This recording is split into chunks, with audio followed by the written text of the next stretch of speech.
नमस्कार, मैं हूं अंकुर और आप देख रहे हैं सत्य हिंदी का न्यूज बुलेटिन। एक नजर अब तक की सुर्खियों पर। यूजीसी ने महाराष्ट्र में विश्वविद्यालयों और कॉलेज प्रिंसिपलों को पत्र लिखकर छात्रों को आरएसएस नेता और एबीवीपी के संस्थापक सदस्य दत्ताजी डिडोलकर के जन्म शताब्दी वर्ष का जश्न मनाने के लिए कार्यक्रमों में भाग लेने को कहा है। इंडियन एक्सप्रेस की एक रिपोर्ट के मुताबिक यूजीसी ने इस संबंध में 21 नवंबर को पत्र लिखा है। पत्र में लिखा गया है कि 7 अगस्त 2024 तक श्रद्धेय दत्ताजी डिडोलकर के जन्म शताब्दी वर्ष को मनाने के लिए विभिन्न कार्यक्रमों की योजना बनाई गई है। महाराष्ट्र राज्य के उच्च शिक्षा संस्थानों से अनुरोध है कि वो युवाओं और छात्रों को कार्यक्रमों में भाग लेने के लिए प्रोत्साहित करें। वहीं शिवसेना यूबीटी की युवा शाखा युवा सेना ने यूजीसी के पत्र पर आपत्ति जताई है। युवा सेना के पूर्व मुंबई विश्वविद्यालय सीनियर सदस्य प्रदीप सामंत ने कहा है कि युवा सेना को इस बात पर आपत्ति है कि उच्च शिक्षा की सर्वोच्च नियामक संस्था यूजीसी ने ऐसा पत्र जारी किया है। पत्र को वापस लेने का आग्रह करते हुए सामंत ने कहा, हम जन्म शताब्दी समारोह मनाने के खिलाफ नहीं हैं, लेकिन ये राजनीतिक दल और आरएसएस को अपने फंड से करना चाहिए। इसे कॉलेजों और विश्वविद्यालयों पर नहीं थोपा जाना चाहिए। जब कार्यक्रम नागपुर में होने वाला है तो फिर महाराष्ट्र के सभी उच्च शिक्षा संस्थानों को पत्र क्यों जारी किया गया है। गुजरात हाई कोर्ट ने मस्जिदों में लाउड स्पीकर पर प्रतिबंध लगाने की मांग को खारिज कर दिया है। इसने कहा कि मस्जिदों में अजान के लिए लाउड स्पीकर के इस्तेमाल से ध्वनि प्रदूषण नहीं होता है। इसने लाउड स्पीकर के इस्तेमाल पर प्रतिबंध लगाने की मांग वाली जनहित याचिका को पूरी तरह से गलत करार दिया। गुजरात हाई कोर्ट के मुख्य न्यायाधीश सुनीता अग्रवाल और न्यायमूर्ति अनिरुद्ध पी माई की खंडपीठ ने कहा कि वो ये समझ नहीं पा रही हैं कि मानवीय आवाज अजान ने डेसिबल यानी शोर के स्तर को सीमा से अधिक ध्वनि प्रदूषण के स्तर तक कैसे बढ़ा दिया है। अदालत ने मंदिरों में होने वाले आरती जैसे धार्मिक आयोजनों को लेकर सवाल पूछे। याचिका बजरंग दल नेता शक्ति सिंह जाला ने दायर की थी।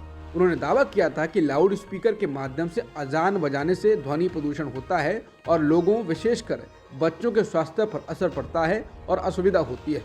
हाईकोर्ट में इस पर सुनवाई हुई।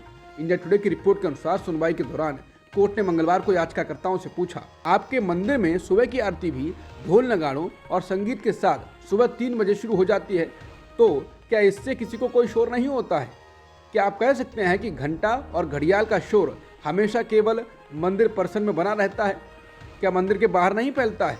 पीठ ने कहा वो इस तरह की जनहित याचिका पर विचार नहीं करेगी।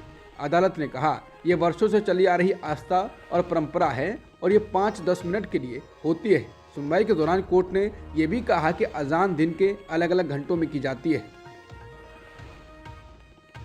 सुप्रीम कोर्ट ने बुधवार को केरल राज्य विधानसभा द्वारा पारित विधेयकों को 2 साल तक दबाए रखने के केरल के राज्यपाल आरिफ मोहम्मद खान के आचरण की आलोचना की। सुप्रीम कोर्ट ने अपने आदेश में कहा, राज्यपाल द्वारा विधेयकों को लंबित रखने का कोई कारण नहीं बताया गया है। पीठ ने पंजाब के राज्यपाल से संबंधित मामले में पारित हालिया फैसले का जिक्र करते हुए कहा, राज्यपाल की शक्ति का उपयोग विधायिका के कानून बनाने की प्रक्रिया को रोकने के लिए नहीं किया जा सकता है। सीजेआई ने भारत के अटॉर्नी जनरल आर वेंकटरमणी से पूछा, राज्यपाल 2 साल तक बिलों पर क्यों बैठे हैं? सुनवाई के दौरान शीर्ष अदालत ने इस बात पर गौर किया कि कार्यवाहियों के बाद राज्यपाल खान ने एक विधेयक पर सहमति दे दी है, जबकि अन्य 7 विधेयकों को राष्ट्रपति की मंजूरी के लिए सुरक्षित रखा है। उत्तराखंड के सिलकारा टनल में 7 दिन से फंसे 41 मजदूरों को सकुशल बाहर निकाले जाने के बाद प्रधानमंत्री मोदी ने मंगलवार को उनसे फोन पर बातचीत की। उत्तराखंड के मुख्यमंत्री पुष्कर सिंह धामी और बीजेपी दोनों ने सोशल मीडिया साइट एक्स के अपने हैंडल से किए पोस्ट में ये जानकारी दी। उन्होंने लिखा, आदरणीय प्रधानमंत्री मोदी ने सिलकारा टनल से सफलतापूर्वक रेस्क्यू किए गए श्रमिकों से फोन पर बात कर उनका कुशलक्षेम जाना। बताया गया है कि पीएम मोदी ने बचाए गए मजदूरों से उनका हालचाल पूछा। उन्होंने कहा कि कई संस्थाओं की ओर से चलाए गए इस बचाव अभियान ने सभी को भावुक कर दिया है।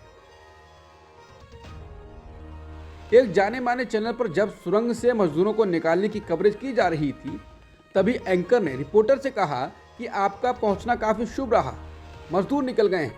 इस पर रिपोर्टर कहती हैं कि मेरा जाना शुभ रहा है, कोई पनौती नहीं। जिसके बाद कांग्रेसी नेताओं ने इस क्लिप को उठा लिया है और ट्वीट करने लगे हैं। कुछ लोगों का कहना है कि अब तो गोदी मीडिया भी मजे लेने लगा है। कांग्रेस नेता सुप्रिया श्रीनेत ने ट्वीट कर कहा कि पनौती पराक्रम। बता दें, राहुल गांधी ने पनौती शब्द का इस्तेमाल किया। इसके बाद विपक्षी नेताओं ने उसे उठा लिया।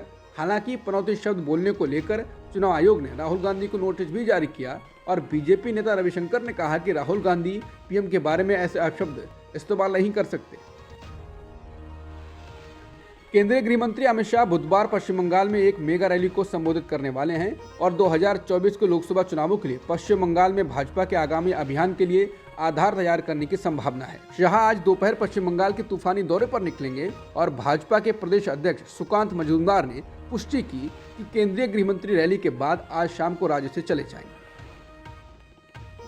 इन संकेतों के बीच कि राहुल गांधी आगामी लोकसभा चुनाव में केरल के वायनाड से ही फिर से चुनाव लड़ सकते हैं, पूर्व कांग्रेस प्रमुख ने बुधवार को कहा कि दक्षिणी राज्य और वायनाड निर्वाचन क्षेत्र उनके लिए घर की तरह है। बता दें, लोकसभा चुनाव में 6 महीने से भी कम समय शेष रहने पर राहुल गांधी ने कहा कि केरल और वायनाड आना उनके लिए काम जैसा नहीं है, ये उनके लिए घर की तरह है। सुप्रीम कोर्ट ने आतंकवादी रोधी कानून यूएपीए के तहत दर्ज एक मामले में बुधवार को जेएनयू के पूर्व छात्र उमर खालिद की जमानत याचिका पर सुनवाई 10 जनवरी तक स्थगित कर दी है। बता दें, फरवरी 2020 में उत्तर पूर्व दिल्ली में हुए दंगे की साजिश में संलिप्तता के आरोप में खालिद के खिलाफ यह मामला दर्ज किया गया है। अब तक की सुर्खियों में इतना ही। बाकी खबरों के लिए बने रहिए सत्यहिंदी.com के साथ।